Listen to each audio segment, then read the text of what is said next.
오늘 하나님 말씀은 마태복음 13장 24절부터 30절입니다. 신약성경 20쪽 21쪽.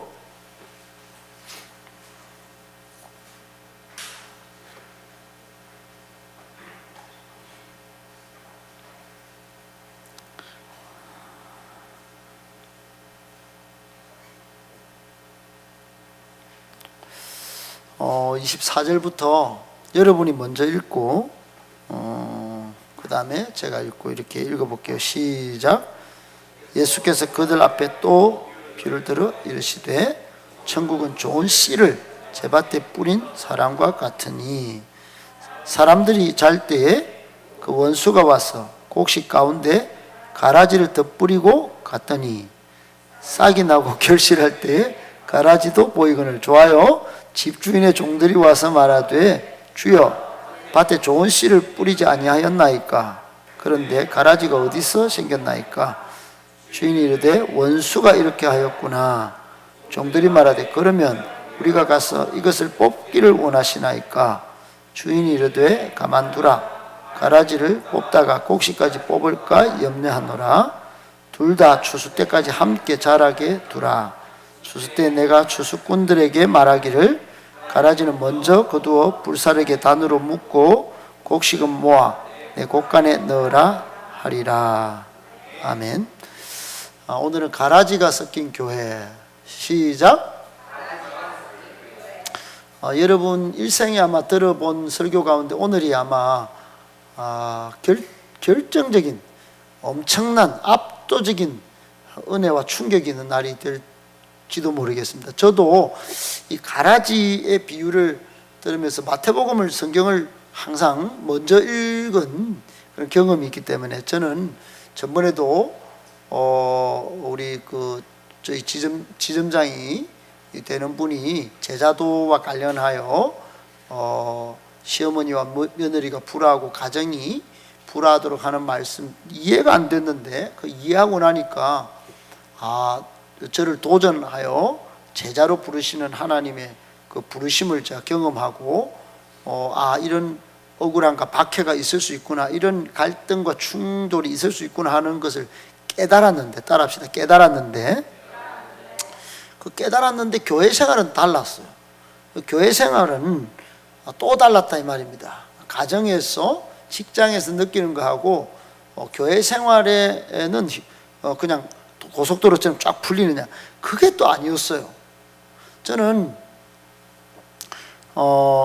이 기독교에 대한 쇼킹한 걸 너무 많이 봤는데 처음에 이제 고등학교 2학년 때 교회 갔을 때 쇼킹한 걸 봤어요. 그때 우리 중고등부가 한 150명 됐는데 제가 2년 만에 이제 부회장이 됐을 때 문화개 밤을 할 때 제가 이제 한복을 입고 우리 집에 한복이 없는데 한복을 이제 집사님한테 빌려서 사회를 보고 그 사진을 전번에 한번 봤죠. 그래서 이제 그렇게 하고 교회를 잘 다녔어요. 잘 다니면 교회가 잘 될 줄 알았어요. 그런데 그 함안에 있는 저희 모 교회가 짜게지기 시작했는데 엄청 짜게졌어요. 많이 짜게졌어요. 그리고 저는 이제 결혼하고 이제 진주에 있는 가장 큰 교회, 장로교단 서울의 M교회에서 파송된 거기서 가장 탁월했던 목사님이 그때 내려오셨어요. 정말 존경하고 정말 따랐습니다. 정말 저는 그분을 잊을 수가 없어요. 그분이 만든 목회에 그때 남선교회에 제가 금요일 날 오늘날로 치면 세일 가족 모임에 제가 안 가면 모임도 안 하고 밥도 매주 얼마나 막 그냥 이태리 음식, 뉴욕 음식 만들고 저희 부부를 기다리고 초청하고, 그때 저희 부부는 많이 싸울 때인데, 그래 이제 저는 술도 먹고 직장도 좀 그렇고 그때 마산에 이제 야간대학도 다니고 정말 피곤하고 힘들고 어렵게 살 때인데 저를 아주 인정해주고 그때 그 교회 정말 천국이 따로 없었어요. 오늘날 셀을 모여온 거 거기다. 정말 그 사람들은 교수고 사장이고 직장 상사고 다 대단한 분들인데 지금도 존경하는 분들이에요.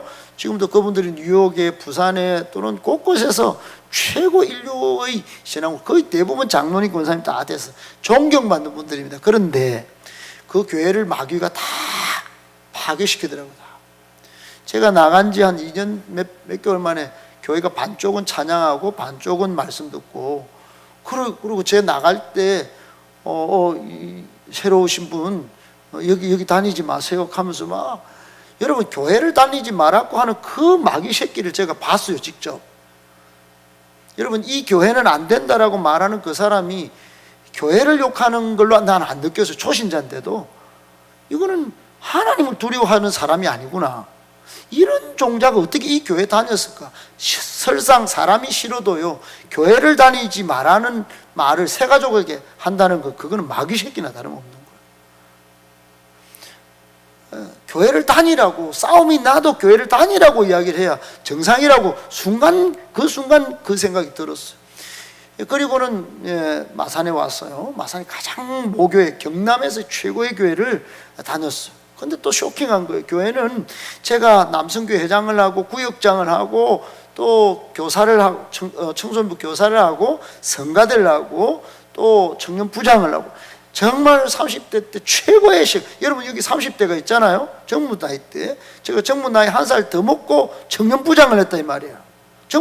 여러분 정부 나이 때 그 큰 교회에서 여러분, 그런 제가 정말 최고의 어떤 시간을 드리고 물질을 드리고 정말로 목숨을 아깝지 않을 정도로 다 드리고 순교의 각오로 다녔던 그 교회에 여러분 여전히 어려움이 오더라고요. 어려움이. 왜 어려움이냐? 눈에 안 보이는 세력이 갈라놓는 게 아니에요. 여기 같이 생활하던 그런 중에 저에게 쇼킹한 그런 일들이 막 벌어져요. 그때 막 5만 가지 생각이 드는 거예요. 여러분도 그럴 수 있습니다. 여러분, 우리가 전부 다 여기 황홀한 평신도 사역자를 꿈 안 꿔본 사람이 어디 있겠어요? 두 날개를 하다 보면 탁월한 재생산 사역자가 됩시다 이렇게 말합니다. 컨순방의 생결에 다 300명이 전부 인류신앙이에요. 주일이 따로 있는 게 아니에요. 매일이 주일이에요. 매일 주일. 매일이 셀가족, 매일이 행복모임, 매일이 양육, 매일이 제자학교, 매일 재생산 학교인 제자대학 1학기 이야기 다 뺑뺑뺑뺑 돌아가요. 그래도 힘들다고 말하는 사람이 없어요. 매 모임마다 눈물이 있고 매 모임마다 황홀해요. 그럼에도 불구하고 목사님이 엊그제 병이 왔잖아요. 병이. 그리고 인근에 우리 배재영 목사님 나왔던 그 교회, 여기 S교회 목사님은 40대인데 어제 하루에 별세하셔서 토요일날.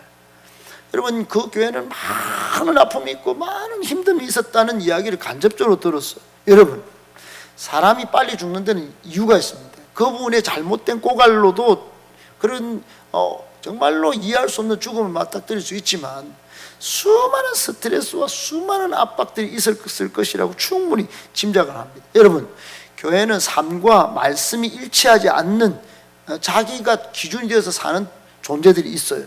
하나님의 말씀을 내 인생의 좌표로 삼고 여러분 표대로 삼고 가는 사람이 있는 반면에 그렇지 않은 사람들이, 표대가 잘못된 사람들이 같이 섞여서 신앙생활을 할 수 있어요. 지금도 여전히 여기 같이 앉아 있지만 생각의 초점은 말씀에 있는 것이 아니라 이 귀로 지금 말씀이 들려오는 것이 아니라 생각이 지금 뺏겨서 온갖 다른 생각으로 자신의 몸과 생각을 지금 내어준 경우가 있단 말이에요. 그냥 한 번이 아니고 계속 반복적으로 그렇게 될 수 있어요. 저는 혼자서 발버둥을 쳤습니다. 혼자서 그 하만 감리교회에서 또 서울에서 정권회사에서 결혼하고, 그리고 진주의 D교회, 마산의 M교회, 그리고 그 이후로 사역과 성경, 그리고 철학, 그리고 신학, 그리고 여러분 부교육자, 전도사, 부목사, 담임목사로 계속해서 오는 중에 고민이 뭐냐? 이 교회에 완전히 알곡만 있느냐, 목사님 좋습니다 이런 사람만 있느냐, 그런 사람이 없더라는 거예요. 그게 어디에 있냐? 그게 오늘 성경 말씀에 거기에 있어요. 하나님이 천국은 마치 좋은 씨를 밭에 뿌린 사람과 같다 그랬어요. 사람이 잘 때, 여러분 잘 때도 마귀는 안 자요. 오늘 본문 잘 보세요. 25절에 사람들이 잘 때 그 원수가 와서 곡식 가운데 가라지를 덧뿌리고 가요. 여러분 여기 보세요. 여기 보세요. 교회 불이 꺼져도 마귀는 여기 왔다 갔다 하는 거예요. 잘 때에 여기에다가 새벽기도 올 때 오는 사람들 막 그리고 오늘 주일 아침에 왔다 갔는지도 몰라요. 오늘 예배 드릴 때 가라지가 와서 우리는 여기 없을 때 곡식 가운데 가라지를 톡 심어놨는지 몰라요. 싹이 나고 결실할 때 가라지도 딱 보이는 거예요. 그때 종들이 와서 좋은 씨 안 뿌렸습니까? 왜 목사님 이거 목회 두날개 한다고 좋은 거 바라보고 가지 않습니까? 근데 가라지는 왜 나오는데요? 목회 똑바로 했습니까? 9년 똑바로 했습니까? 10년 똑바로 했습니까? 이 말할 수 있어요. 저도 수없이 고민하고 수없이 생각하고 수없이 여러분 목회자의 고민은요 그러면 만들어져야 되잖아요. 설교하면 사람이 바뀌어야 되잖아요. 쫙 좋은 말만 맨날 하는데 그리고 양육을 계속 또 돌릴 겁니다. 내년에 올 하반기부터 양육을 할 거예요. 양육하면 사람이 다 막 바뀌지 않습니까? 여러분 다 바뀌진 않아요. 왜냐? 이유가 여기 있어요. 잘 때 원수가 가라지를 심는 거예요. 가라지를 심는 거예요. 여러분 가라지를 심는다는 것은 다른 말로 하면 교회 주는 메시지가 뭐냐면 마귀의 공격이 있다는 겁니다. 항상 뭐가 있다? 주인이신 예수님이 좋은 씨를 뿌립니다. 하나님의 백성이 자녀들에게 심고 계시는데 밤사이 원수도 와서 가라지를 뿌리는 거예요. 이걸 모르면 여러분 교회가 완전한 교회만 생각한다. 그러니까 딱 바리새인들처럼 기준이 딱 생겨요. 완전하다 했는데 완전할 낀데 여러분 마귀는 분주하게 만들든지 직장의 일을 막 안 좋게 만들든지 개인의 삶을 막 꽈가지고 정신을 못 차리게 해서 막 공격을 합니다. 그러면 말씀이 들어와도 안 들어와요. 안 자랍니다. 알곡이 아닌데 가라지를 심어버려요. 가라지. 한 영혼을 세워갈 때 열심히 헌신했지만 돌아서면 마귀의 자녀들처럼 살아가는 사람들을 볼 때 여러분 이 실체에 대해서 오늘 본문의 말씀을 모르면요 왜 그러지? 집주인의 종들이 와서 좋은 밭에 좋은 씨 안 뿌렸습니까? 하나님 말씀을 잘 양육하지 않았습니까? 설교 맨날 그렇게 좋은 설교 바쁘다 하면서 준비해서 하지 않았습니까? 여러분 계속 그런 질문하면서 저는 양육 모르겠어요. 저는 더 이상 여기서는 설교가 끝인 것 같아. 이런 의문이 생길 수 있다.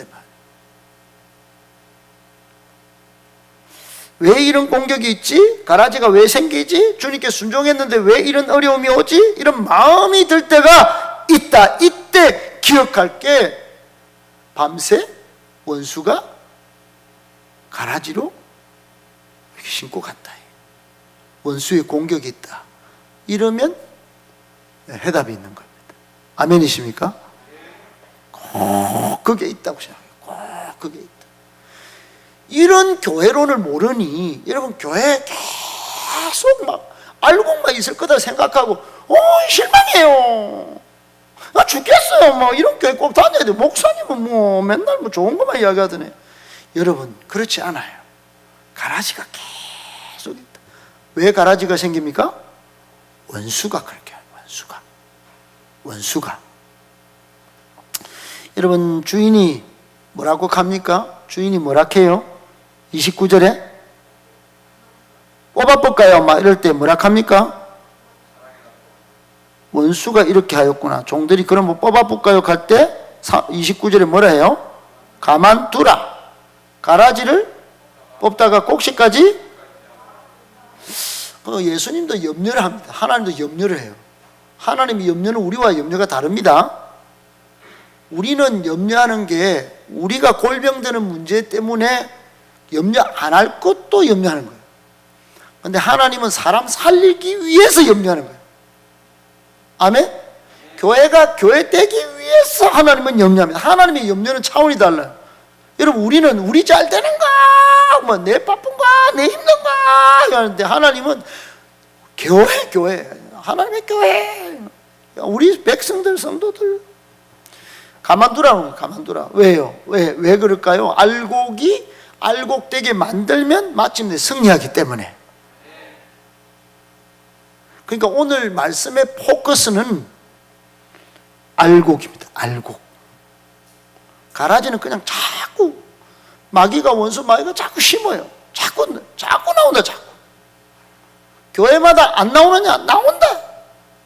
건강하다 캤는데 안 나오느냐? 나온다. 큰 숨 막으면서 교회는 없을까? 나온다고 본인이 이야기했어. 김대희 목사님. 저번 주에. 그럼 우리가 앞으로 가게 돼 풍성교회는 가라지가 없나? 가라지 있어요. 가라지 있어요. 서울의 유명한 교회는 가라지 없나? 가라지 다 있을 수 있대.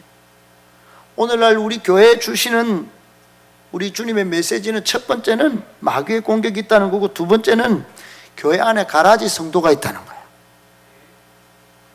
그런데 오늘 포커스는 뭐예요? 가라지 성도는 그냥 놔두라는 거예요. 놔두고 우리가 알곡되어야 한다. 시작. 알곡이 중요하다. 알곡이 중요하다. 여러분, 밭에 독뿌리와 같은 것이 있다는 거예요. 겉에서 보일 때는 별 차이가 없어 보이는 독을 가지고 있어. 독뿌리를 슬그머니 교회 안에 들어오게 하는 거예요. 초대교회 때도 늘 존재했어요. 이세벨과 같은 거짓 여자가 들어왔어요. 요한계시록에 보세요. 오늘날 교회 안에 독뿌리가 없나? 여러분, 있어요. 어떤 독뿌리냐? 따라합시다. 부르심을 잃게 만드는. 이거 하나님 부르심을. 여러분, 이 독뿌리는 이단이 아니에요. 이단은 언제든지 앉아 있을 수 있어. 진짜 독뿌리는 뭐냐?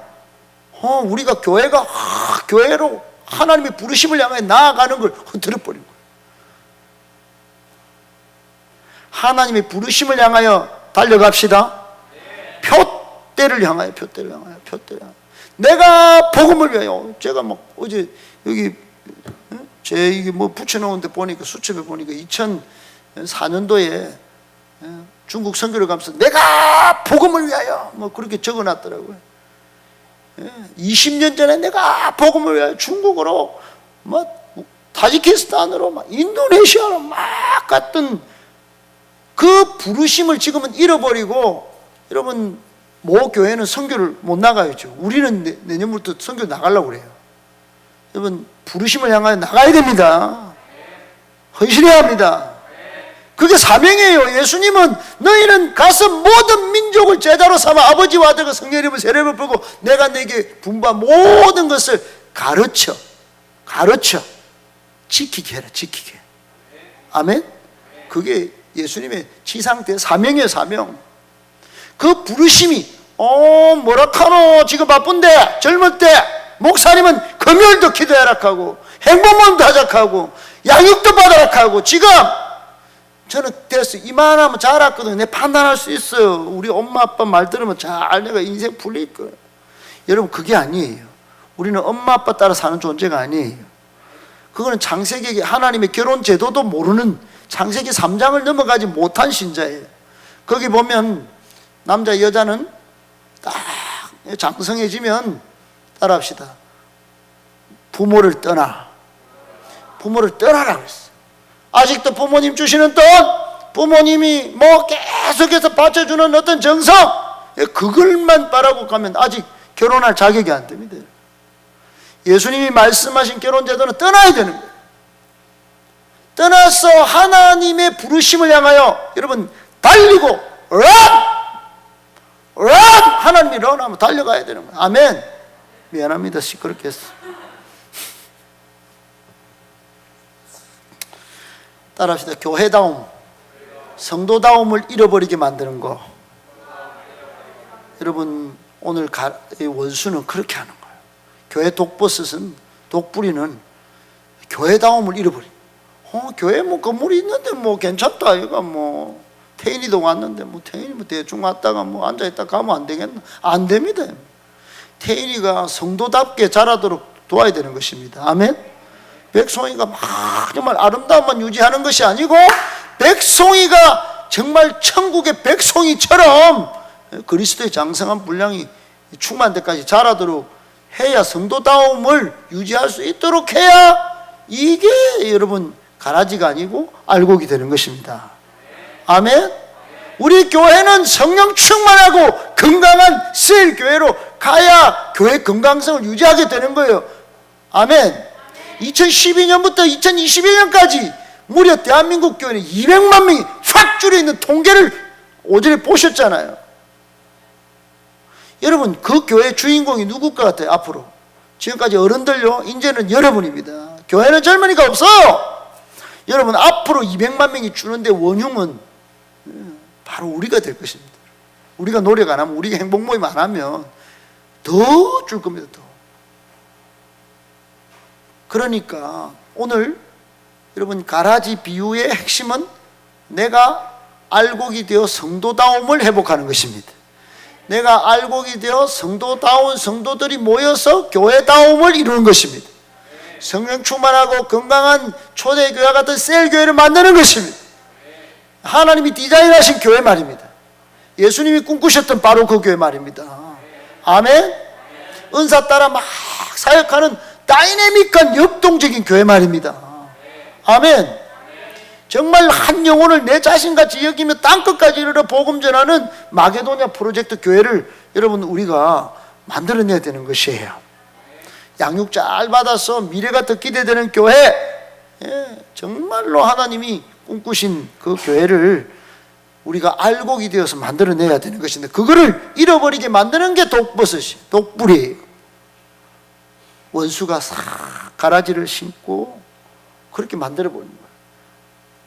가라지는 계속 있습니다. 가라지에 너무 연연하지 마. 여기 그 방송실 가라지가 있습니다. 가라지가 있어. 가라지가 있어. 따라합시다. 가라지. 입을 요래가 가라지. 그냥 가라지 있다고 생각해요. 가라지. 중요한 건 눈 딱 뜨고 알곡. 시작. 알곡. 내가 알곡이 돼. 여러분, 알곡이 되기 위해서 제일 필요한 게 뭘까요? 양육입니다. 양육. 따라합시다. 양육. 양육받자. 양육받자. 시작.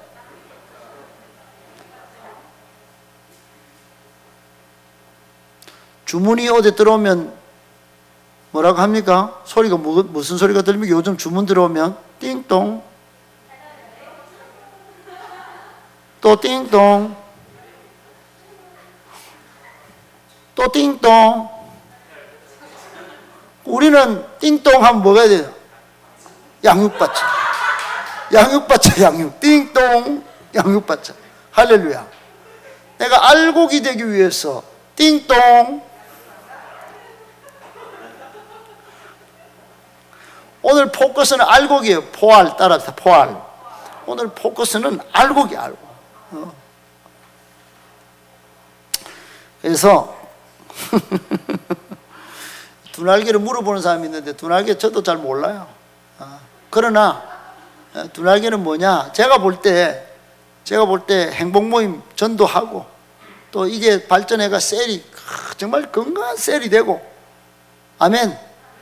이거 행복모임 인도자 셀 리더를 만들기 위해서 양육하고, 아멘.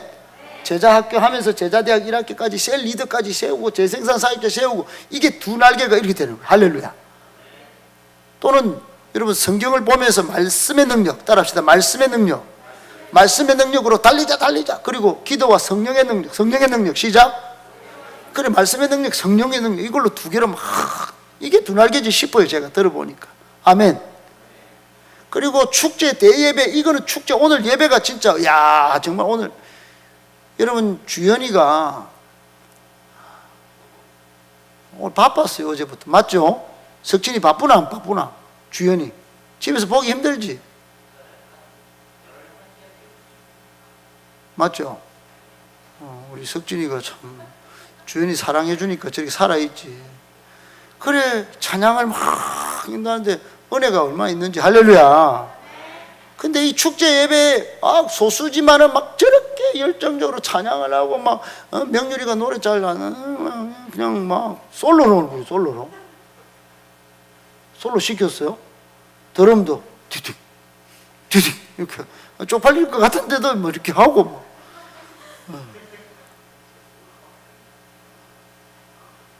그리고 막 정말 정말 목소리가 얼마나 큰지 오늘 오늘 막 받쳐주려고 막 얼마나 막 할렐루야. 그러면 피아노가 가만히 있다가 박수를 딱 쳐주니까 우리도 박수 쳤잖아요. 먼저 딱 박수 쳐주니까 이 타이밍에 박수 쳐야 되는구나 막 그런 박수 치고. 맞죠? 아닌가? 내만 그랬나? 어쨌든 그래 축제 대예배도 막 이렇게 막 영광스러움이 있고 소그룹 예배도 행복 모임이나 셀가족 모임에도 막 더 친밀한 예배가 있고 이 두 날개 예배가 막 두 개가 막 대예배도 막 은혜가 있고 영광이 나타나고 소그룹에도 친밀한 예수님을 경험하는 큰 이 날개가 돌아가는 이 날개가 이거 두 날개가 아니겠나? 아멘? 그게 정상적인 교회 아니에요? 아멘? 그럼 두 날개가 뭐 이상하다 뭐 이상한 하나도 없어요. 그게 정상이니까. 그런 것 같아요. 뭐.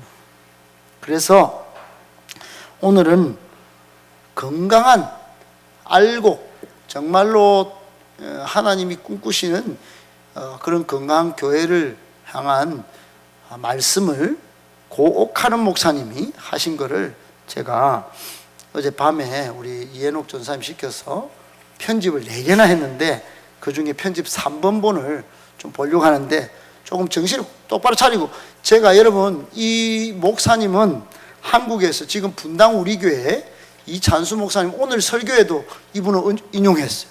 이분이 하락하는 대로 했다는 거예요. 그랬더니 분당 우리 교회가 탄생했다는 거예요. 그런데 이분이 하락하는 대로 했는 것보다 더 잘된 이분이 하락한 것을 하다가 조금 모자라서 더 완벽한 걸 찾아낸 분이 김대현 목사님.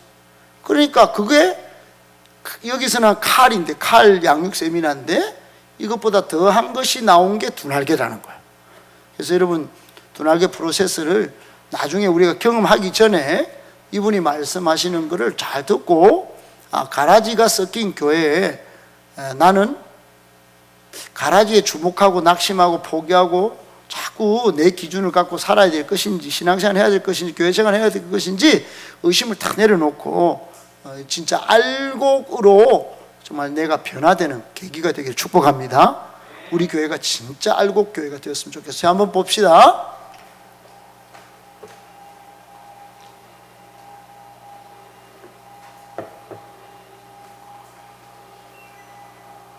천국은 좋은 씨를 제밭에 뿌린 사람 같다.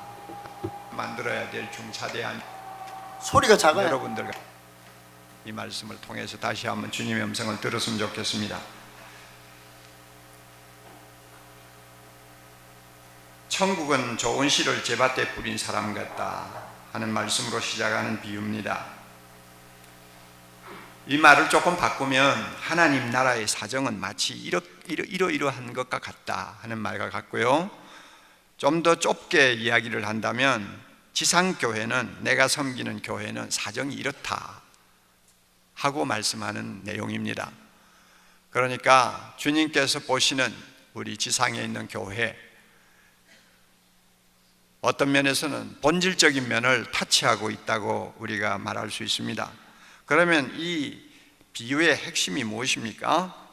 지상교회는 하나님의 아들들과 마귀의 아들들이 섞여 있다는 이야기입니다. 이게 핵심이에요. 다시 말하면 지상교회는 하나님의 아들들과 마귀의 아들들, 곡식과 가라지가 함께 섞여 있는 공동체라는 말입니다. 마귀가 교회 안에 자기 사람을 심어 놓았다는 것입니다. 그리고 마귀가 심어 놓은 자기 사람들은 마지막 심판 때까지 교회를 떠나지 않는다는 것입니다. 그래서 끝까지 곡식과 가라지가 함께 간다는 거예요. 어떻게 보면 섬찟한 말씀입니다. 기가 막힌 말씀입니다. 그럴 수가 있나 하고 참 반문을 해야 될 만큼 우리에게 심각한 도전을 주는 말씀이기도 합니다. 그러나 예수님이 말씀하신 그 내용의 핵심을 가만히 우리가 들여다보면 이거는 부인할 수 없는 사실이고 또 우리가 목회하면서 경험하는 모든 내용들을 보면서 또 지상의 교회가 어떻게 생기고 또 자라고 또 정성기를 맞고 쇠퇴하고 그 다음에 병들고 죽고 하는 과정들을 우리가 많이 지켜보면서 지상교회는 가라지들이 있다는 것이 사실이구나 하는 것을 우리가 부인할 수 없다고 하는 것도 또 현실입니다. 한 몇 가지를 우리가 이 본문을 가지고 좀 검토해 봤으면 좋겠습니다. 우선 첫째로 지상교회는 완전 무결할 수 없다는 점을 우리가 이 본문을 통해서 배웁니다. 본래 교회 본질은 좋은 씨앗들이 모이는 공동체입니다. 이게 주님의 교회의 본질입니다. 천국의 아들들의 공동체라는 말입니다. 그럼에도 불구하고 이 영광스러운 공동체에 악한 자의 아들, 마귀의 자식들이 섞여 있는 불완전함을 갖고 있다는 것입니다. 어두움의 권세가 활동하는 세상에 자리 잡고 있는 교회이기 때문에 이것은 숙명적으로 피할 수 없다는 것입니다. 그러므로 우리가 목회를 하면서 완전 무결한 교회를 비전으로 삼으면 이건 성경적이 아닙니다. 갱신운동을 하면서 완전 무결한 교회를 우리가 꿈꾼다고 한다면 이것도 성경적이 아닙니다. 성경은 지상의 교회를 그런 식으로 말하지 않아요. 지상의 교회는 완전할 수도 없고 무결할 수도 없다는 것, 결국 마귀의 활동이 어느 정도 허용이 된 것이 지상의 교회라는 것을 우리는 인정을 해야 합니다. 교회 역사를 우리가 돌아보면 완전 무결을 추구한 개혁운동, 갱신운동은 거의 다 한시적인 것으로 끝나고 큰 영향을 끼치지 못한 것을 우리가 볼 수 있습니다. 교회는 완전해야 된다. 한 사람도 죽정이가 없어야 된다. 그러므로 이런 사람은 안 되고 저런 사람은 저래서 안 되고 이런 제도는 이래서 안 되고 그래가지고 모든 것을 완전 무결하게 만들어서 주님의 거룩한 교회를 세우겠다고 하는 어떤 목표를 가진 운동은 교회사적으로 볼 때 길게 살아남지를 못했어요. 좋은 예가 몬타누스 운동이라든지 또 제세례파 운동이라든지 경건주의 운동이라든지 또 우리나라에 있었던 재건파 운동이라든지 이런 운동들을 우리가 교회사적으로 짚어보면 전부 다 완전 무결한 교회를 이상으로 하는 하나의 운동이었어요. 그런데 그들이 실제로 교회에 끼치는 영향은 그렇게 크지 않았다는 것을 우리가 알 수가 있습니다. 예수님의 제자 가운데 가룟 유다가 끼어 있다는 사실을 가볍게 보면 안 되는 건데 그것을 깜빡하고 잊어버리는 사람들이었습니다. 완전 무결한 교회를 지나치게 지향하면 나중에는 그 교회 안에 사랑이 식어버립니다. 그리고 서로 간용하지 못하고 또 옳고 그른 것만 가지고 서로 판단하고 정죄하는 살벌한 율법주의가 교회 안에 자리를 잡기 쉽다는 것도 우리는 역사를 통해서 배웁니다. 세상에서는 교회가 완전 무결할 수 없다는 것을 아는 자가 목회를 바로 할 수 있습니다. 그 사실을 알기에 아무리 자기가 목회에 성공을 해도 교만하지 않는 거예요. 그 사실을 알기에 많은 사람들이 성공한 목회자라고 이야기를 해도 그 말에 마음이 끌리지 않는 거예요.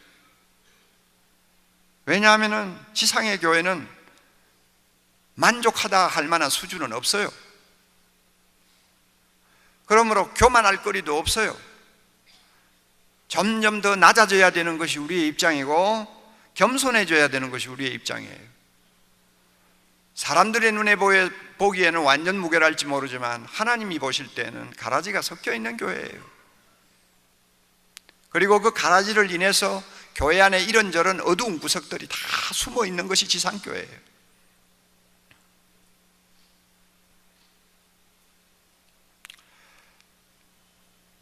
지상교회에 가라지가 섞여 있다는 사실은 교회가 부패할 수 있다는 점을 인정하는 것과 같습니다. 가라지는 곡식이 되지 않습니다. 겉으로 보기에는 알곡과 비슷하고 곡식과 비슷하지만 가라지는 절대 곡식이 되지 못합니다. 곡식과 가라지는 근본이 다릅니다. 마귀의 아들들이에요. 그들은 여건이 주어지면 언제든지 본색을 드러내게 됩니다. 41절을 여러분 잠깐 볼까요? 인자가 그 천사들을 보내리니 그 가라지들이 그 나라에서 모든 넘어지게 하는 것과 또 불법을 행하는 자들을 거두어낸다 그랬죠. 가라지는 교회 안에서 사람들이 걸려 넘어질 수 있도록, 실족할 수 있도록 항상 뭔가를 거치는 것을 앞에 두는 일을 합니다. 그리고 또 노골적으로 불법을 행하도록, 죄를 범하고 하나님을 대적하도록 알곡이 된 하나님의 아들들을 시험합니다. 이런 일을 교회 안에서 한다고 말해요. 그러므로 이런 사람들이 있는 이상 교회는 부패할 수 있는 여지를 언제든지 갖고 있는 것입니다. 이것은 우리로 하여금 항상 깨어있게 만듭니다. 두려워 떨게 만듭니다. 마귀는 자지 않습니다. 예수님의 비유에서도 마귀는 잠들지 않는다고 그랬어요. 우리는 잘지 모르지만 마귀는 자지 않아요. 사람들이 잘 때 그 원수가 와서 곡식 가운데 가라지를 뿌렸다고 25절에 말씀했는데 마귀는 자지 않아요. 그래서 교회 안에서 교회를 부패시킬 수 있는 장난을 얼마든지 칠 수 있는 거예요. 우리가 이 사실을 깊이 인식을 해야 합니다. 가장 두려워해야 할 일은 뭐냐면 가라지가 교회 지도자가 되는 것입니다. 무슨 그런 일이 있을 수 있겠냐? 천만의 말씀이죠. 그 지도자가 목사일 수도 있고 장로일 수도 있습니다. 우리는 누가 가라지인지 겉으로 보아서 우리는 함부로 판단할 수가 없습니다. 또 판단해서도 안 됩니다. 그러나 교회가 은혜에서 멀어지고 하나님의 임재의식에 둔감해져서 내가 여호와를 항상 내 앞에 모시며 하는 참 은혜스러운 고백이 입에서 나오지 않게 될 때, 그리고 지도자가 자기 만족에 빠지고 교만해지고, 이렇게 되면은 교회의 토양이 곡식보다도 가라지가 더 잘 자랄 수 있는 토양이 되어버립니다. 그럴 경우에 가라지일지도 모른다고 의심이 가는 지도자가 나오는 거예요. 그럴 때에는 가라지일지 모르는 신자들이 큰 소리를 치는 교회가 되는 거예요. 이렇게 교회 리더십이 하나님의 아들들의 손에 있기보다는 악한 자의 아들들의 손에 있을 때는 그 교회는 형연할 수 없는 고통과 피해를 보게 되는 것입니다. 우리가 이 점을 깊이 인식을 하고 있어야 됩니다. 저는 어린 윤여주일학교 시절에 다니던 시골 교회 한 100명 정도밖에 안 모이는 작은 교회에 계시던 장로님을 저는 하나님의 아들이라고 생각하지 않습니다. 판단은 할 수가 없지만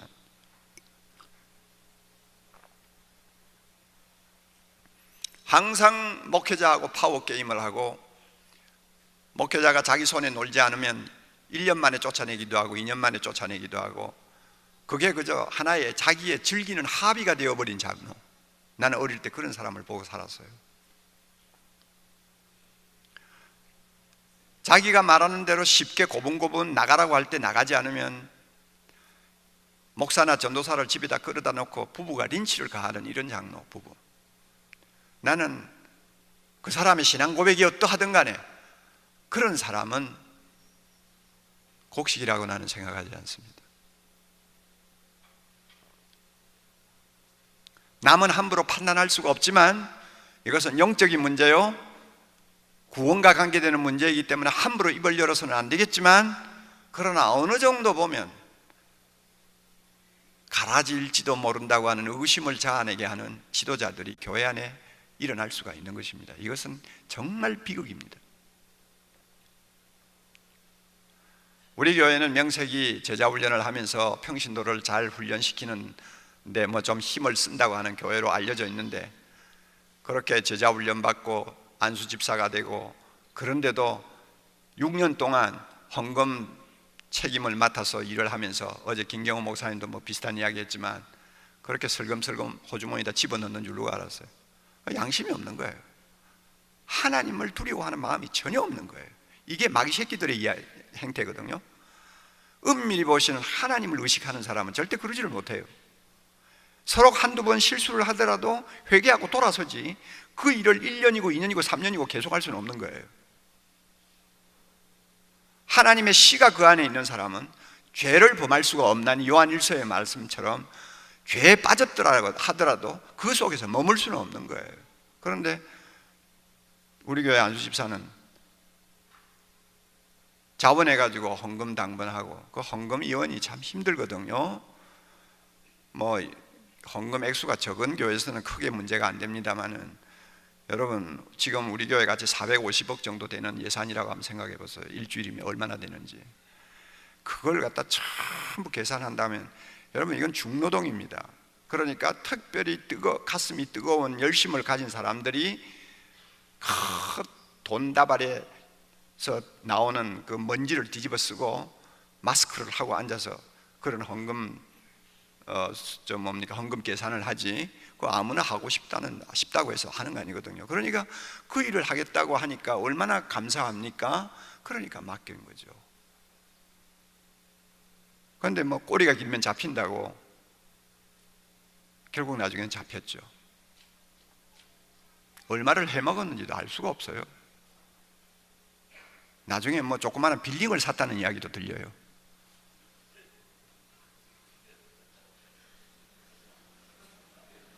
그리고 자기 부인은, 왜냐하면 지금도 신통치 않는 사람이니까, 또 자기 부인은 또 신학교를 다니가 전도사가 됐는데 나중에 자기 부인을 위해서 개척교회를 시작했다고 그래요. 그 훔친 돈 가지고 개척교회를 시작했는지 알 수가 없어요.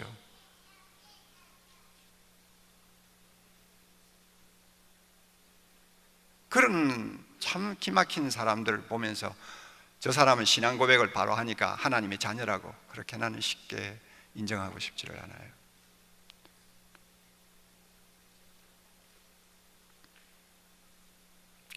오늘날 우리 한국 교회가 직면하고 있는 참 심각한 문제는 사회로부터 교회가 부패 집단으로 매도를 당하고 있다는 것입니다. 이것은 가라지일지 모르는 지도자가 교회 안에 적지 않다는 말과 다름이 없습니다. 이것은 가라지일지 모르는 실정을 느끼거나 거부 반응을 보이는 사람이 많아진다는 거예요.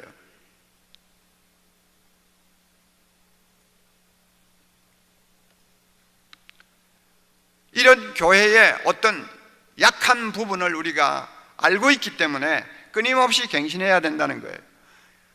이런 하향적인 변화는 제가 현존하는 세상에서 시간의 한계 속에 갇혀 있는 지상교회는 피할 수 없는 사실이에요. 아무리 좋은 것이라도 그 좋은 것이 오래 지속되지 못합니다. 영적인 부흥도 오래 가지 못합니다. 개혁도 오래 가면 개혁의 대상이 되어버립니다. 그렇잖아요. 자꾸 변질된다고 말이에요. 아무리 영적인 운동이라도 할지라도 나중에 그것이 오래 가면 형식주의가 되어버리고 일상화된 습관이 되어버리는 것입니다. 이게 세상에 있는 교회의 모습이에요.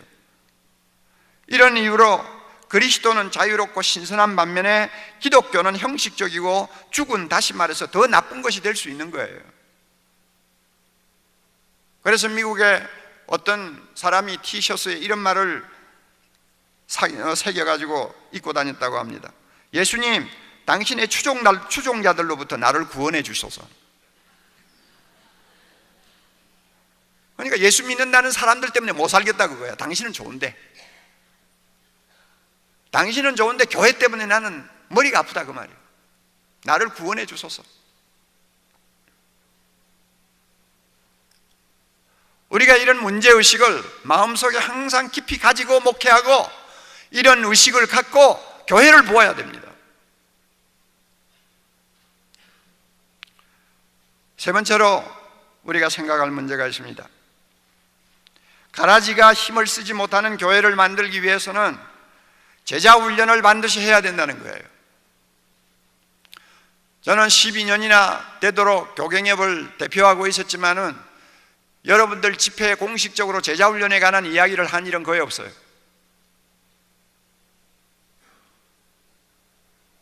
제가 실험하고 있는 문제고, 그것을 제대로 하기 위해서는 목회자가 엄청난 대가를 지불해야 된다는 것을 너무나 잘 알고 있기 때문에 칼 세미나에서는 강도 높게 이야기를 해도 우리 교경협 수련회 때 설교에서는 저는 말을 잘 하지 않았어요. 그러나 이제는 대표직을 내놨고 물러가는 사람이니까 하고 싶은 이야기를 좀 해야 되겠어요.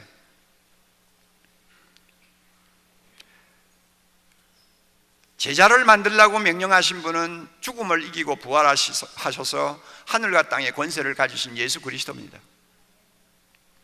그분이 제자를 만들라고 하셨어요. 제자란 예수를 배우고 닮고 따르는 자를 가리킵니다. 이것은 가라지한테서는 절대로 기대할 수 없는 일입니다. 제자를 만들기 위해서는 내가 너에게 분부한 모든 것을 가르쳐 지키게 하라고 하신 말씀대로 해야 합니다. 지킬 때까지 가르치라고 말이에요. 지킬 때까지 배우라고 말이에요. 말씀이 인격화되고 체화되어서 하나님의 말씀으로 내가 변화되고 내 인격이 주님을 닮고 나의 삶이 말씀에 순종하고 내가 주님을 따라간다고 말하기에 부끄러움이 없는 수준에까지 사람들을 끌어올리라고 말이에요. 이게 제자훈련이에요. 제자를 만드는 거예요. 이거는 성경 공부한다는 것과는 달라요. 예배자가 된다는 것하고도 달라요. 열심히 기도하는 것하고도 달라요. 아무리 열심히 기도해도 말씀대로 순종 안 하는 사람 얼마든지 봤어요. 그렇게 예배를 경건하게 드리는데도 나가서는 엉뚱한 짓 하는 사람 난 너무 많이 봤어요. 성경 공부 열심히 해요. 성경에 대해서 물으면 모르는 것이 없을 정도로 박학다식해요. 그러나 말씀 안에 그의 인격과 삶에 말씀이 녹아서 그 말씀대로 순종하고 하나님께 헌신하는 사람 별로 못 봤어요. 자연적으로는 안 되는 것입니다. 그러니까 만들려고 하는 거죠. 제자는 태어나는 거 아니에요. 제자는 만들어지는 거예요.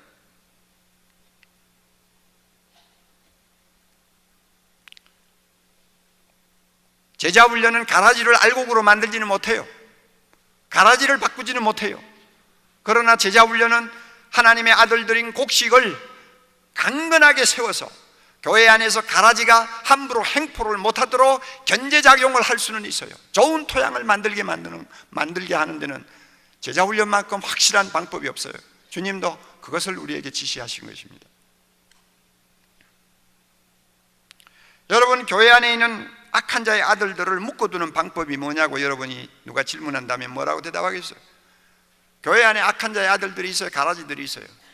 사람으로는 잘 분별이 안 돼요. 그러나 그들이 힘을 쓰지 못하도록 꽉 묶어두는 방법이 있다면 뭐라고 생각하십니까? 알곡을 건강하게 키우는 거 아니에요. 그렇죠? 알곡이 건강하게 자라는 데는 가라지가 힘을 못 써요. 알곡과 가라지를 분별해서 가라지가 알곡처럼 행세하지 못하도록 필터링을 하는 장치가 교회 안에 뭐 있습니까? 있어요?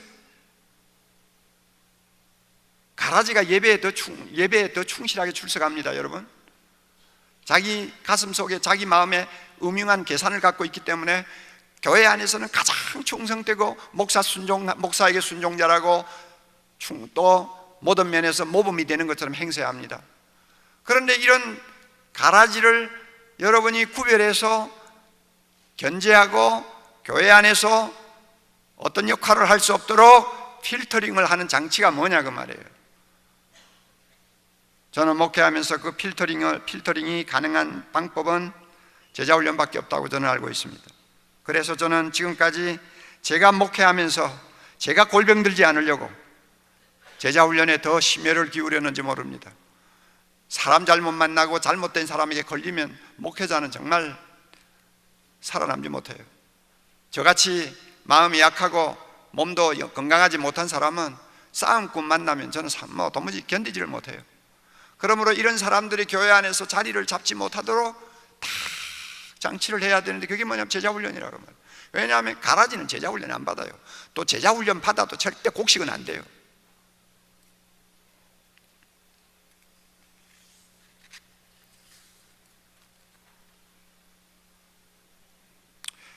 이 세상에 교회가 존재하는 이유는 그저 예배에 참석하고 흩어지는 무리를 양산하기 위해서가 아니라 예수님을 닮고 주님을 위해서 생명을 바치고 주님을 위해서 이 세상 끝까지 순종하기를 원하는 제자를 만들기 위해 교회가 존재하는 것입니다.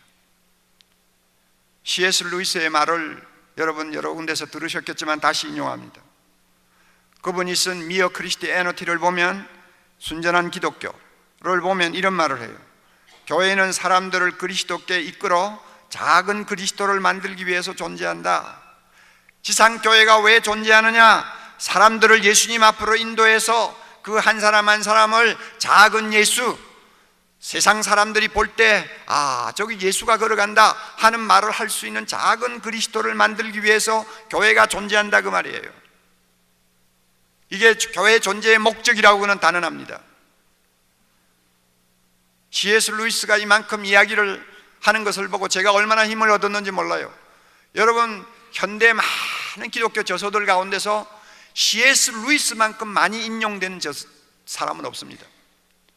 하여튼 한국에 번역된 책 가운데서도 5권을 들고 읽다가 보면 거의 3권에는 C.S. 루이스 이야기가 한 번씩은 다 나와요. 그만큼 박력 있고 영향력 있는 문학가요, 변증가요, 학자죠. 그분이 이런 말을 했어요. 주님이 교회를 세상에 두신 이유는 사람들을 주님 앞으로 인도해서 작은 그리스도를 만들기 위해서 존재한다. 만약 교회가 이 일을 하지 않는다면 교회 건물도, 교역자도, 설교도, 심지어 성교도, 심지어 성경까지도 시간 낭비에 지나지 아니할 것이다 그랬어요.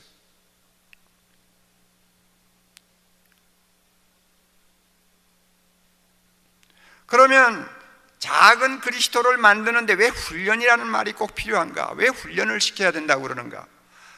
제 이야기를 하면 권위가 없으니까 한 사람 더 소개합니다. 달라스 윌라드, 여러분 잘 알고 계시죠? 그분 책도 꼭 읽으세요.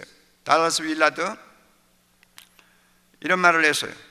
세상에 중요한 일치고 훈련 없이 될 수 있는 일이 하나도 없다.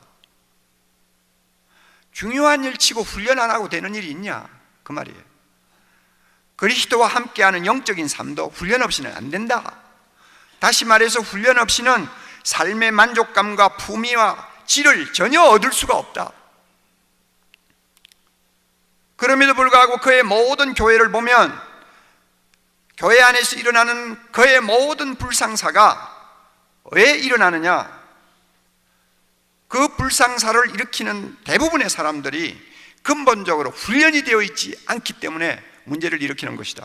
옳은 말이죠? 훈련이 없다면 정말 무엇으로도 그것을 만회할 길이 없다. 은혜와 함께 훈련이 있을 때 우리의 삶에는 우리가 원하는 결실이 맺힌다. 정작 성경을 많이 읽는다는 그리스도인들도 성경을 모를 때가 너무 많다. 그들이 성경을 모르는 이유가 뭐냐?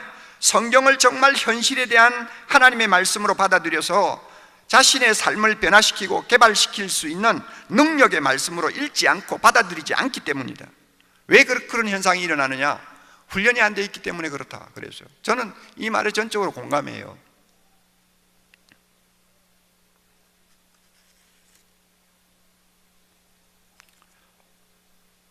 설교 가지고 제자를 만들지 못합니다. 감동은 줄 수 있어요. 설교를 통해서 사람들을 위로는 할 수 있어요. 한두 가지 진리는 깨닫게 만들 수 있어요. 그 시간에 참 마음이 기뻐서 돌아갈 수 있게 만들 수는 있어요. 그러나 사람을 바꾸지는 못해요. 삶을 변화시키지는 못해요. 만약에 누군가 내 설교만으로 다 된다고 한다면 그 사람은 저는 주님 앞에 가서 엄청난 심판을 받으리라고 생각합니다. 주님은 설교하라고 그러지 않았어요. 내가 너희들에게 내가 너희에게 분부한 모든 것을 가르쳐서 지키게 하라고 그랬어요. 이게 훈련이에요.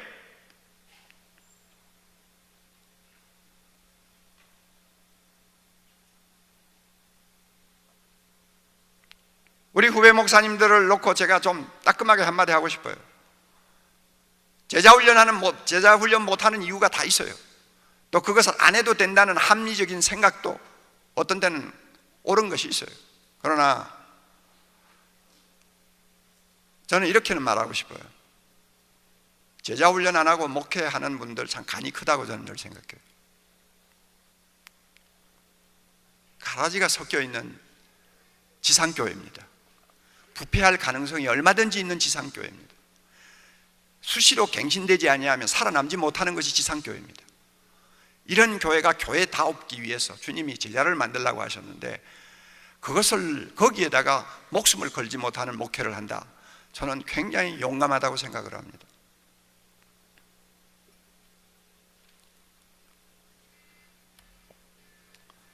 최근에 또 매스컴에 주목을 받는 사람이 됐죠. 지광 스님요. 저보다 한 12살 아래인데 제가 직접적으로 개인적으로 만나서 교제한 일은 없어도 굉장히 가까운 사람입니다. 왜냐하면 사랑의 교회에서 100m도 안 되는 상가에 그 사람의 능인선언이 개척이 됐기 때문에. 그 사람이 자기 학위가 엉터리라는 거 고백했잖아요. 목사보다 낫죠. 그렇게 고백할 수 있다는 것은. 그 사람이 오늘날 불교계에서 제일 큰 사찰을 갖고 있잖아요. 20몇만 명 되는 사찰을 갖고 있잖아요. 그러니까 우리 개신교로 말하면 제일 큰 대형 교회를 운영하고 있는 사람이에요. 그러니까 그 비결이 어디 있느냐? 그 사람이 어느 모임에서 그런 이야기를 했다고 그래요. 난 직접 안 들었어요. 우리 능인선언 옆에 사랑의 교회가 있는데 그 교회가 활기가 넘치고 주중에도 사람들이 끊임없이 드나들고 그리고 교회가 성장한다는 소문이 사방에 많이 퍼지고 그러는데 무슨 비결이 있어서 저러나 하고 자기가 관심을 갖고 좀 들여다봤대요. 옥목사라는 사람이 담임하고 있는 교회인데 그 교회 특징은 제자훈련이라고 그러더래요. 제자훈련이 뭐냐 하고 좀 알아봤더니 성경 공부하는 것이라고 그러더래요. 성경을 열심히 가르쳐서 교회가 부흥하고 성도들이 저렇게 활기가 넘치는구나. 앞으로 불교가 사는 길도 불경을 가르쳐야 된다. 큰 깨달음이 왔어.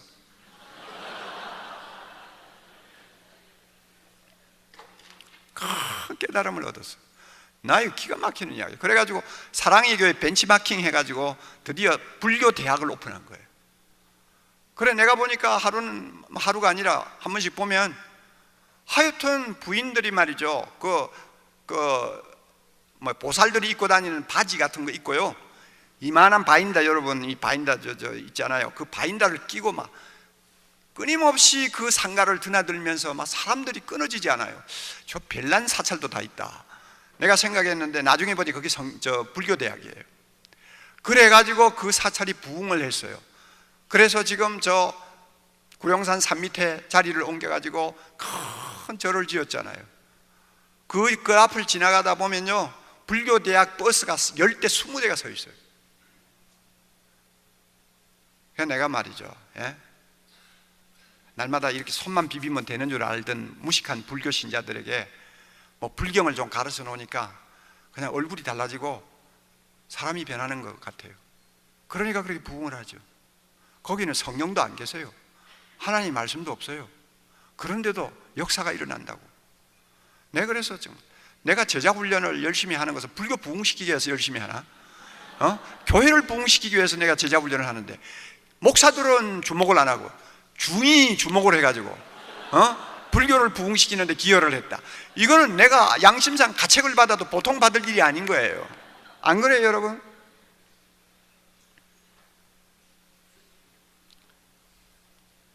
여러분 교회가 정말 하나님의 자녀들이 왕성하게 활동하는 하나님의 나라가 되기를 원합니까?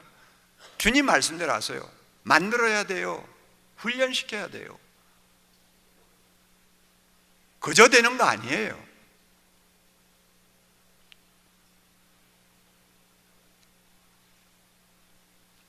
끝으로 한 가지 더 생각합니다. 예수님은 하나님의 교회에 미래를 놓고 매우 낙관적인 생각을 하고 계신다는 것입니다. 낙관적인 시각을 갖고 계세요. 가라지가 보이니까 하인들이 와서 뽑을까요? 그러니까 주인이 그만둬라. 그거 뽑다가 알고까지 곡식까지 다친다. 마지막 심판 때까지 뭐 가야지, 할 수 없잖아. 그래도 곡식이 크게 영향을 안 받을 테니까 하나님의 나라가 뭐 그 가라지 얼마 때문에 뭐 망하지는 않을 테니까 그냥 내버려 둬라. 그리고는 태연하게 계시는 예수님의 모습을 봅니다. 이건 뭐냐? 예수님의 낙관적인 생각이에요. 하나님의 교회를 놓고 주님은 낙관적으로 보시는 거예요. 심판날에 악한 자의 아들들은 하나님의 아들들과 영원히 갈라설 그날을 주님은 내다보는 것입니다. 그러므로 42절에 풀무불에 던져 그들을 사룰 것이라고 했어요. 이를 갈게 될 것이라고 그랬어요. 그 반면에 하나님의 아들들 의인들은 자기 아버지 나라에서 해와 같이 빛나리라고 그랬어요. 우리 주님은 교회의 영광을 내다보고 있어요. 주님은 좋은 시, 천국의 아들들이 가지고 있는 능력을 믿고 계십니다. 교회가 가진 영광을 주님이 믿으시는 것입니다. 교회는 반드시 승리한다고 보시는 것입니다. 피로 값주고 사신 그의 교회가 나중에 온 우주에 충만하게 될 날을 내다보고 계시는 것입니다. 그러므로 가라지가 좀 있다고 해서 주님은 그것 때문에 고민하시지도 않고, 그것 때문에 낭망하시지도 않고, 그것 때문에 비관하시지도 않는 거예요. 하나님의 나라가 결국은 승리한다는 거예요. 그러므로 여러분, 가라지의 존재를 보고 우리는 비관하지 말아야 되고 두려워하지 말아야 됩니다. 목회자는 교회를 낙관적으로 보는 눈을 가져야 돼요. 아무리 문제가 많아도, 아무리 힘들어도, 아무리 마귀가 이리저리 공격을 해도 우리는 껄껄 웃으면서 우리는 주님의 이름으로 승리할 것을 확신하고 우리는 목회해야 됩니다. 이게 주님이 우리에게 가라지 비유를 통해서 보여주는, 우리에게 가르쳐 주시는 진리입니다. 비관주의자, 패배주의자는 교회 갱신을 할 자격도 없어요. 하나님의 교회는 절대로 패배하지 않습니다. 할렐루야.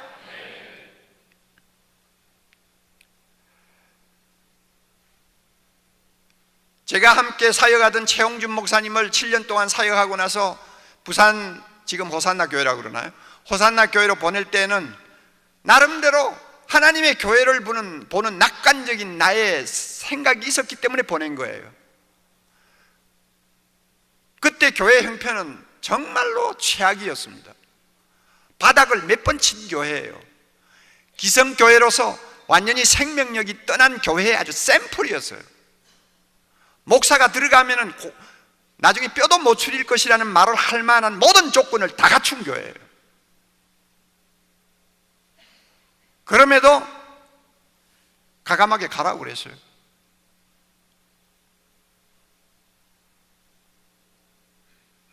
가라지가 얼마나 되는 교회인지는 모르지만은 하여튼 무서운 교회였어요. 그러나 그곳에 가서 하나님의 아들들 하나하나를 제자훈련을 통해서 바로만 심고 바로만 키우고 열매를 맺도록 하는 일에 최선을 다하면 교회는 반드시 교회의 영광을 회복할 수 있을 것이라고 난 믿었어요. 얼마나 처음에 가서 고생이 됐는지 나중에는 간이 부어가지고 병원에 입원까지 하고, 당회를 하다가 나와가지고 화장실에 가서 실컷 울고 나오고, 그거 뭐 당해보지 아니하면 모르죠. 그럼에도 불구하고 병원에서 링겔 주사 꽂고 앉아가지고 제자훈련 끝낸 사람들 수료식을 병실에서 했다니까요. 그럼 그게 뭘 의미합니까? 나는 여기에 생명을 건 목사다. 당신들 그걸 알고 있어라. 그러니까 교인들이 감동을 받는 거죠. 죽으면 죽으리라 하고 달려드니까. 그 부산 사하구 지역은 서울로 말하면 변두리입니다. 거기는 가난한 사람들만 사는 데예요. 모퉁이에요. 그런데 교회가 그렇게 튼튼하게 자랄 수 있었다는 이유가 뭘까요? 지금처럼 5, 6천 명이 모이는 교회로 성장할 수 있었다는 이유가 뭘까요? 제자훈련이죠. 하나님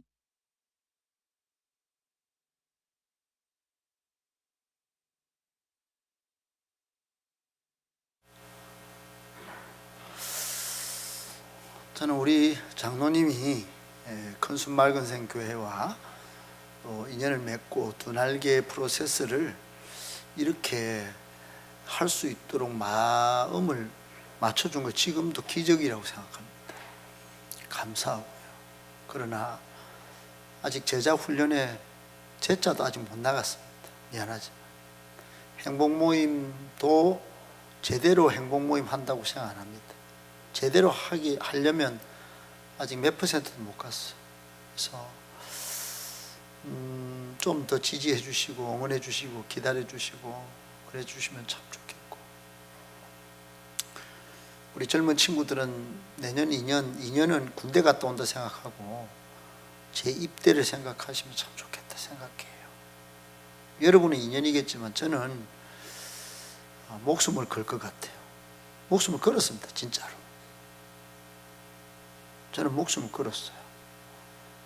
저는 이대로 아마 이 자리에서 순교하든지 양육하다가, 예전에 20년 전에도 그렇게 각오를 했다가도 여기 와서 그랬지만 이제는 그런 마음이에요. 여러분, 저는 이 목사님이 한 교회, 사랑의 교회도 가봤고 또 제자 1대1 제자 훈련하는 온누리 교회도 가봤어요. 평신도로서 제만큼 아마 열심을 낸 사람이 별로 있을까 싶어요.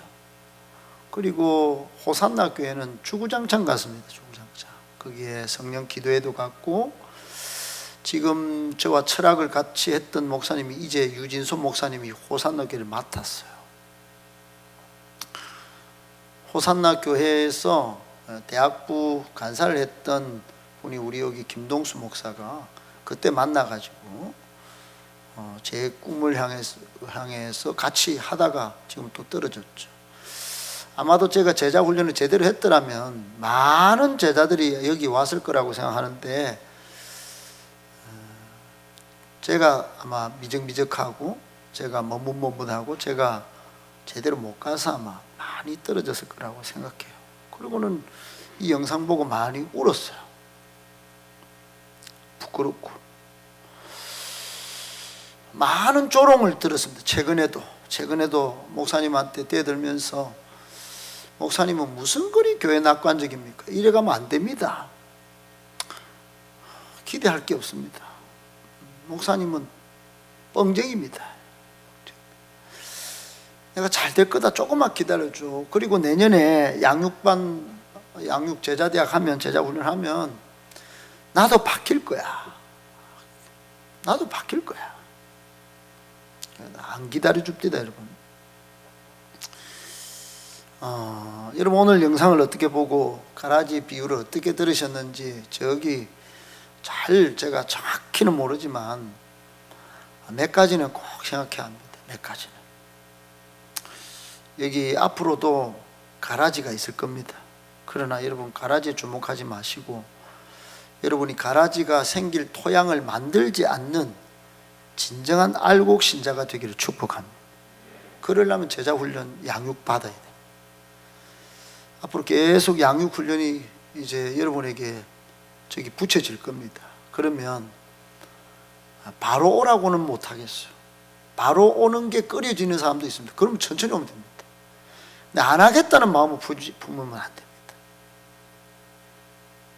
왜 그렇습니까? 여러분 다 들으셨겠지만 절대 여러분 가라지를 뽑지는 않을 거예요. 그러나 그 가라지 때문에 영향을 받을 겁니다. 여러분이 양육을 받지 않으면 알곡은커녕요, 여러분 가라지에 영향을 받을 거예요. 교회를 교회답게 세워가는 일에 아마 헌신하지 못할 겁니다. 그래서 양육받아야 합니다. 아멘. 우리 교회를 낙관적으로 주님이 보시는 시각을 따라서 교회 생활 제대로 하고 싶고, 진짜 목사의 뻥을 넘어서 하나님의 약속의 말씀에 한번 기대를 좀 걸어보려고 그러면 제자 훈련 받아야 됩니다. 아멘. 그리고 오늘 말씀 끝에 보면, 여러분 말씀 끝에 뭐라고 말씀하셨냐면, 결과는요 끔찍한 겁니다. 사실 추수 때 주인이 추수꾼에게 말하되, 지금은 여기 현장에는 여러분 살아있어 호흡이 있을 때 괜찮아요. 양육 안 받아도 바쁘다고 직장생활하고 결혼 준비하고 여행 다니고 다 즐기고 취미 기호생활 다 하고 괜찮아요. 그런데 가라지는 계속 교회 대적하고 목회 대적하고 또 여러분에게 나쁜 영향을 끼치는 까라지는 순서가 있어. 순서가 먼저 거둬요. 먼저. 나중에는 심판 때는 먼저 요것들 팍 먼저 뽑습니다. 그리고 단으로 묶고 불사를. 우리는 알곡은 꽃간에 넣어가지고 나중에 아주 뭐 여러분 이런 끔찍하고 어찌 보면 너무나 선명한 이 결과를 놓치고 산다. 놓치고. 그 미래에 내가 가보지 않았으니까 내한테 보여달라. 오전에도 말씀드렸지만은 여러분 믿음은 여러분 안 보이는 세계를 실상으로 땡기려 보는 게 믿음입니다. 아멘. 믿음이 없으니까 그런 소리 하는 거예요. 보여주면 내가 하죠. 왜? 여러분 안 보여줘도 믿음으로 순종하여 훈련받기를 축복하는 이런 날이 온다고요. 이 말씀은 사실이다. 이 말씀은 사실이다. 그래서 우리 아들이라고 피하지 말고 30대라고 피하지 말고 또 나는 20살이니까 피하지 말고 나는 학생이니까 피하지 말고 우리 장로님이니까 권사님이니까 피하지 말고 내년에 양육이 열리면 다 받으셔야 합니다. 할렐루야. 다 받으시기 바랍니다. 어떻게 변하는지 어떻게 알곡이 되어가는지 거기서 아마 여러분 우리 스스로 깜짝 놀라는 일이 생길 겁니다. 행복 모임에도 기적의 모임이고 셀 가족 모임은 기적의 산실이 되겠지만 여러분 기적을 만드는 창고, 매번 기적을 경험하는 창고는 양육의 제자 훈련이에요. 할렐루야. 그러니까 여러분 그 일은 길을 쓰고 양육받아야 됩니다. 순서는 상관이 없어요. 계속 양육이 열릴 겁니다. 양육반 넘어가면 제자학교, 제자학교 넘어가면 제자대 1학기, 2학기, 그 안에 회복 캠프, 리더 캠프 뭐 등등 쭉 있습니다. 여러분이 어떤 자리에든 꼭 한 번은 다 들어오셔서 양육 잘 받고 사명자의 삶을 사시기를 축복합니다. 이걸 나태하고 이거 흐트러뜨리고 사명의 길을 가는데 초점을 흐트리게 만드는 이런 것들이 절대 현혹되지 마시고 앞으로 가라지기 있습니다. 현혹되지 말고 알곡 신자로 만들기를 원하시는 주님의 부르심에 응답하는 저와 여러분 되기를 바랍니다. 아멘.